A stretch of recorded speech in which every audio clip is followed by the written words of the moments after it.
நண்பர்களுக்கும் வணக்கம். இந்த வீடியோவில் நம்ம எதை பற்றி பார்க்க போகிறோன்னா, நம்ம கொண்டு புறாக்கில் இப்போ ஜோடி போட்டிருக்கோம். ஏன் இப்போ ஜோடி போட்டிருக்கோன்னா, அடுத்த வருஷம் பந்தயத்துக்கு நம்மகிட்ட சுத்தமாக புறா இல்லை. இப்போ ஜோடி போட்டால் தான் குஞ்சு எடுத்து குஞ்சியை நல்லா ஸ்ட்ராங்காக வளர்க்க முடியும். இப்போ எந்தெந்த ஜோடிகள் போட்டிருக்கேன்னு பார்க்கலாம். இந்த கிளாவர் புறா ஒரு இம்போர்ட்டட் பேர்டு.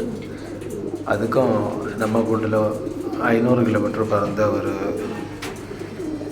ஃபீமேல் பேர்டுக்கும் போட்டிருக்கோம். இந்த ஜோடி நம்ம கூண்டில் போன வருஷம் 1000 கிலோமீட்டர் பறந்து சாம்பியன் பட்டம் வாங்கி தந்த புறாவுக்கும் ஒரு ஸ்டாக் பேர்டு நல்ல லாங் டிஸ்டன்ஸ் பண்ணக்கூடிய லைனில் இருந்து ஒரு ஃபீமேலுக்கு போட்டிருக்கோம். இந்த பேரில் உள்ளது நல்லா பர்ஃபார்மன்ஸ் பண்ணோம். இந்த ஜோடி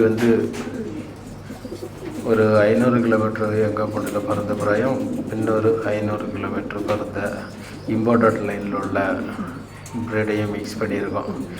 ஏன் கூடுதல் ஃபாரின் பேர்டுகளை மிக்ஸ் பண்ணோன்னா அந்த பேர்டுகள் கொஞ்சம் நல்லா ஸ்பீடு பண்ணுது. நம்ம கூண்டில் இருக்க ஓல்டு பேர்டுகள் கொஞ்சம் லாங் டிஸ்டன்ஸ் பண்ணும். அதனால் அதை மிக்ஸ் பண்ணி போட்டிருக்கோம். இந்த பேர் ஒரு நல்ல ஒரு ஸ்டாக் பேர்டும் நம்ம கூண்டில் ஒரு 575 கிலோமீட்டர் பறந்த பேடும் போட்டிருக்கோம். இந்த ஜோடி இந்த கருப்பு 2 வருஷத்துக்கு முன்னாடி என்கிட்ட 1000 கிலோமீட்டர் பறந்த பேடு, 575 கிலோ ஆண் தடையை பண்ணக்கூடிய பேடு. ஆண் 475 கிலோமீட்டர் என்கிட்ட பிளேஸ்மெண்ட் வாங்கி இந்த பேடு. ரெண்டுமே நல்லா ஸ்பீடு பண்ணக்கூடிய பேடு, லாங் பண்ணக்கூடிய பேடு. இந்த ஜோடியை போட்டிருக்கோம். இதில் உள்ள குஞ்சுகள்லாம் நல்லா இருக்கும். இந்த ஜோடி இதுவும் ஒரு இம்போர்ட்டட் லைனு. ஃபீமேல் பேர்டு நம்ம தெரிஞ்ச நண்பர்கிட்ட வாங்கின பேர்டு. அதுவே ஒரு நல்ல ஸ்பீட் பண்ணக்கூடிய லைன் தான். இது புதுசாக தான் இந்த செட்டு பண்ணியிருக்கோம். எப்படி இருக்குன்னு குஞ்சு எடுத்து பார்த்தா தான் தெரியும், பறத்தி பார்த்தா தான் தெரியும். இந்த ஜோடி எங்கள் கூண்டில் உள்ளது தான். ரெண்டுமே ஸ்டாக் பேர்டு. இதனுடைய குஞ்சுகள் நம்ம கூண்டிலே நல்லா ஸ்பீடு பண்ணியிருக்கு. இனி எடுக்க குஞ்சுகள் எப்படி இருக்குன்னே அடுத்த வருஷம் பந்தயத்தில் பார்த்தா தான் தெரியும்.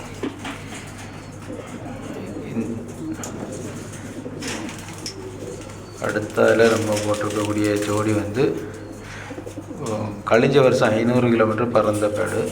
தலைவெட்டு நோயில் பாதிக்கப்பட்டுட்டு அதனால் இந்த வருஷம் விட முடியலை. இப்போ தலைவெட்டு நோய் கிளியர் ஆகின உடனே புதுசாக இப்போ தான் ஜோடி போட்டிருக்கோம். இந்த சப்ஜாயில் இருக்கக்கூடிய ரக்கமில்ல அந்த ஆண் ரொம்ப ஒரு நல்ல ஒரு பேர்டாகும். இந்த வருஷம் நல்ல லாங் பறக்கன்னு நினச்சா நான் நோயில் மாட்டிக்கிட்டு. இந்த பேர்டு ஆண் நம்மகிட்ட 150 கிலோமீட்டர் பறந்தது. ஃபீமேல் அதுவுமே ஒரு 475 பறந்த பேர்டு தான். ரெண்டுமே நம்ம கூண்டில் பறந்த பேர்டு, ஸ்டாக் பேர்டாக இருந்த பேர்டுகள்.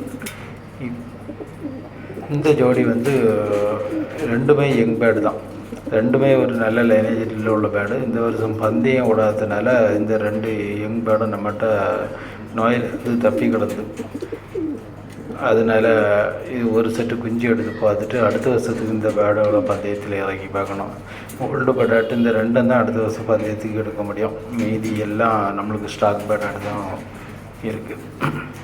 பொதுவாக நம்ம ஜோடி போட்டோம்னா இப்படி தனித்தனியான அறையில் வச்சு நம்ம கவனித்தா தான் குஞ்சுகள் நம்ம நினச்ச பேரில் கரெக்டான குஞ்சுகள் இறங்கும். ஆனால் அதை பராமரிக்கிறது ரொம்ப கஷ்டம். வீட்டிலே ஆட்கள் கண்டினியூவாக நம்ம அதை பராமரிக்க நம்மளுக்கு டைம் கிடச்சின்னா அந்த மாதிரி மெத்தடை நம்ம யூஸ் பண்ணலாம். ஆனால் எங்களுக்கு சரியான டைம் கிடைக்காதனால ஒரு 3 நாள் மட்டும் இப்படி தனியாக அடைச்சி வச்சுருந்தோம். இந்த 3 நாளில் புறாக்கள்லாம் நல்ல ஒரு ஜோடி சேர்ந்து மிதி வாங்கிடும். அப்படி மிதி வாங்கிட்டோன்னா முட்டை கரு ஏறிடும். அதுக்கும் பிறகு நாங்கள் இப்படி கூட்டை திறந்து விட்ருவோம். இப்படி கூட்டை திறந்து விட்டால் சில ஜோடிகள் ஜோடி பிரியது தான் செய்யும். ஆனால் இப்போ போட்டிருக்க ஜோடிகள் எதுவுமே பிரியலை. நாங்கள் 3 நாள் கழித்த பிறகு இப்போ திறந்து விட்டுட்டோம். திறந்து விட்டு வெளியில் எப்படி இற வச்சு கூட்டுக்கு அடைக்க மாரி தான் செட் பண்ணியிருக்கோம்.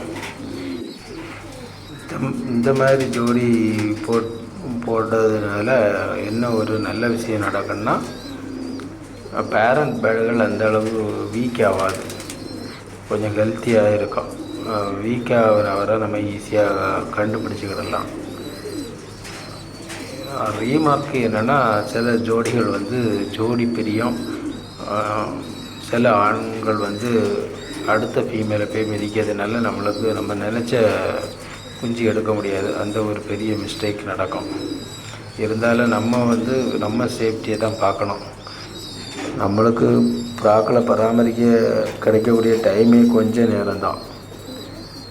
அதனால நம்ம எப்படி ஈஸியாக புறாய்களுக்கு இற தண்ணி வைக்கணும், அந்த ஒரு மெத்தடை தான் நாங்கள் ஃபாலோ பண்ண முடியும்.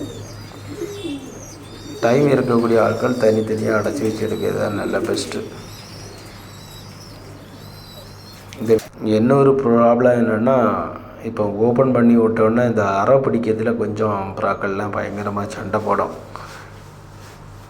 அதனால முட்டை போடுறதுக்கு முன்னாடியே, முட்டை போடக்கும் ஒரு 5 நாளைக்கு முன்னாடியே நம்ம இப்படி திறந்து விட்டு அறை பிடிக்கிறத பழக்கிட்டோம்னா நம்ம முட்டை உடையதை காப்பாற்றிக்கிடலாம். முட்டை போட்ட பிறகு நம்ம திறந்து விட்டோன்னு நினச்சா புறாக்கள் அடுத்த கூண்டில் போய் ஆண் புறாக்கள்லாம் முட்டையெல்லாம் ஈஸியாக உடைச்சிரும். அந்த ஒரு பெரிய மிஸ்டேக் நடக்கும். இந்த வீடியோ பிடிச்சிருந்தா லைக் பண்ணுங்கள், ஷேர் பண்ணுங்கள், சப்ஸ்கிரைப் பண்ணுங்கள். அடுத்த வீடியோக்கெல்லாம் தொடர்ந்து